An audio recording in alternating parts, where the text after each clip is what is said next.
Welcome to Chillin' 101. We hope this video helps. In this video, I will explain how to use synthetic division. First, ensure your polynomial is in standard form, meaning terms are ordered by decreasing exponent.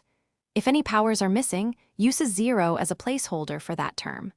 Identify the divisor, which must be a linear factor like x minus a number. This setup is crucial for a smooth process.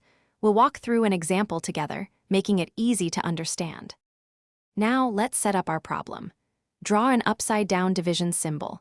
Above the line, write down only the coefficients of your polynomial, including any zeros for missing terms.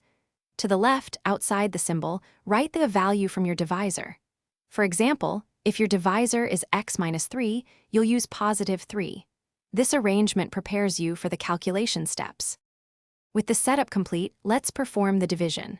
Bring the first coefficient straight down below the line. Next, multiply this number by the value you placed on the left.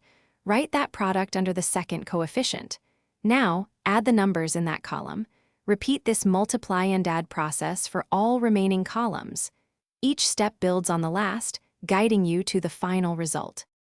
Finally, let's interpret your results. The numbers below the line, excluding the very last one, are the coefficients of your quotient polynomial, starting with a degree 1 less than the original. The last number is your remainder. If it's 0, then your divisor is a perfect factor of the polynomial. Remember to check the description for a link to the Oala water bottle and other great deals. Thanks for watching, and keep practicing. Thanks for watching. Consider subscribing if we helped you.